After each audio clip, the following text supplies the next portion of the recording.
Bismillahirrahmanirrahim. Assalamualaikum warahmatullahi wabarakatuh.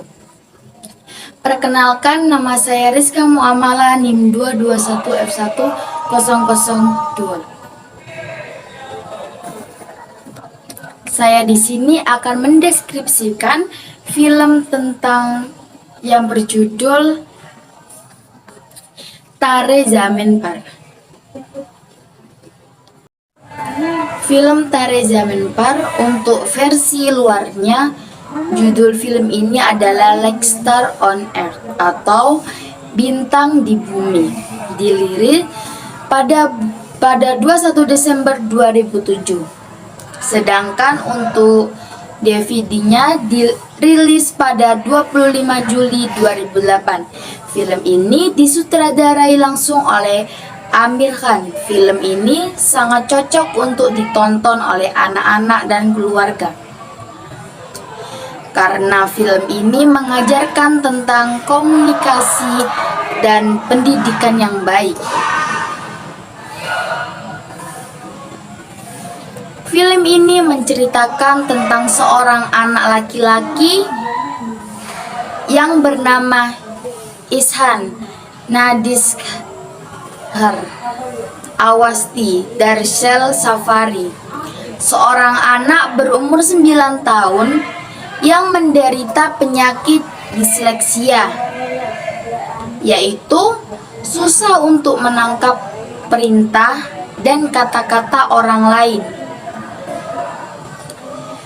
Setiap kata-kata dan tulisan yang dilihatnya seolah-olah tulisannya itu seperti menari-nari.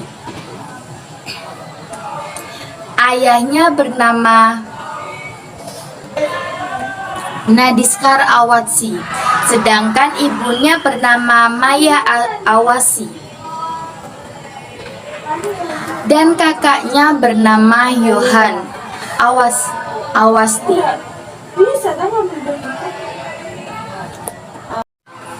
Meskipun sudah berusia 9 tahun, Ihsan masih duduk di bangku kelas 3 sebab nilai-nilai sekolah Ihsan sangat buruk dan tidak mengalami peningkatan selama 2 tahun.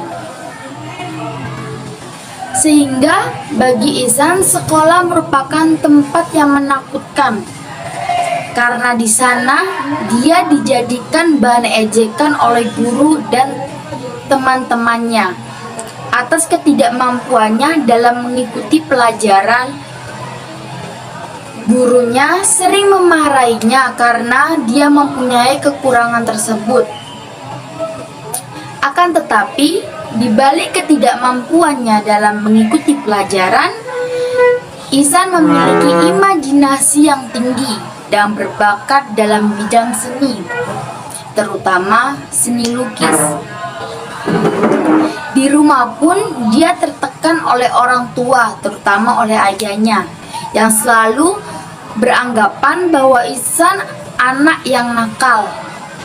Hal ini justru berbeda dengan kakaknya Yohan, yang selalu mendapatkan prestasi di sekolahnya dan selalu menuruti perintah dari kedua orang tuanya.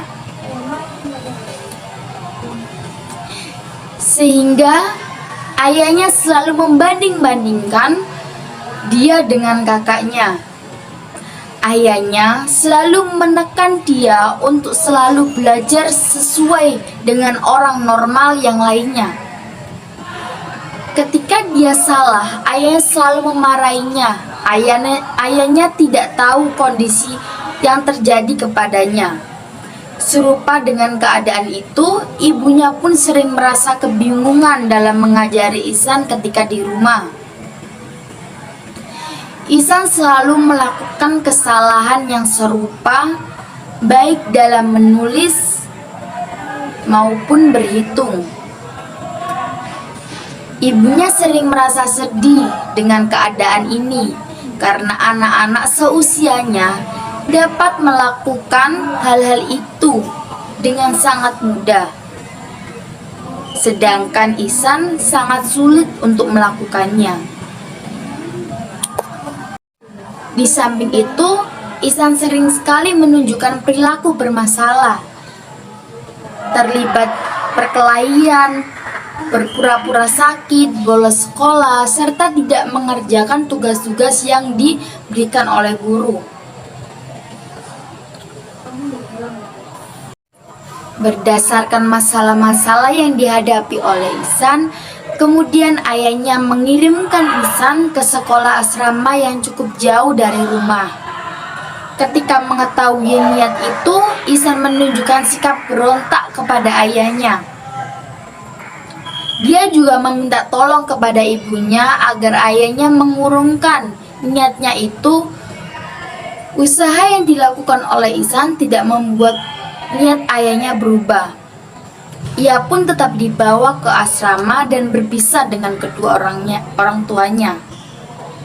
Ihsan menganggap bahwa sekolah di asrama merupakan hukuman yang diberikan oleh orang tua untuk anak yang nakal dan tidak mau menurut.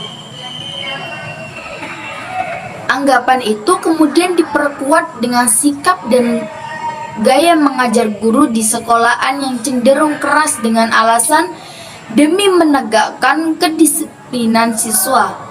Suasana kelas dan kegiatan asrama sama sekali tidak dapat dinikmati oleh Ihsan. Dan semua guru tetap menganggap dia sebagai siswa yang bodoh. Berbagai hukuman pun diterima sebagai bentuk konsekuensi.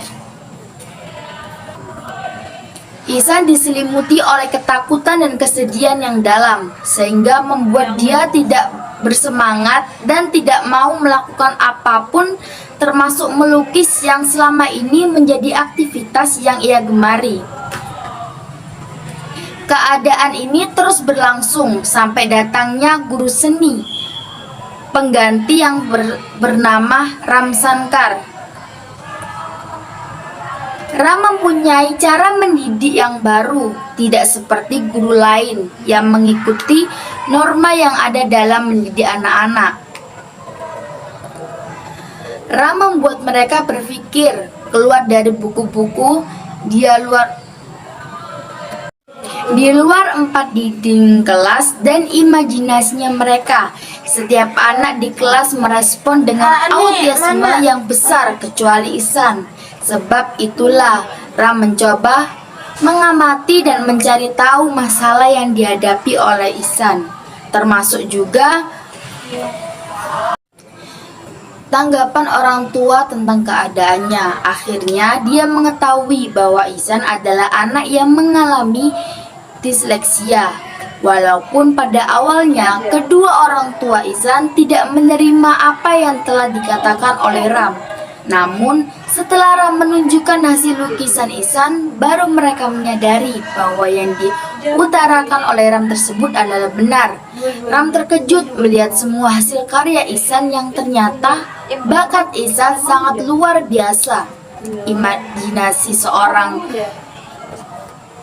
Imajinasi seorang anak seperti Ihsan dicurahkan kepada gambar-gambar dan lukisan-lukisan yang sangat indah.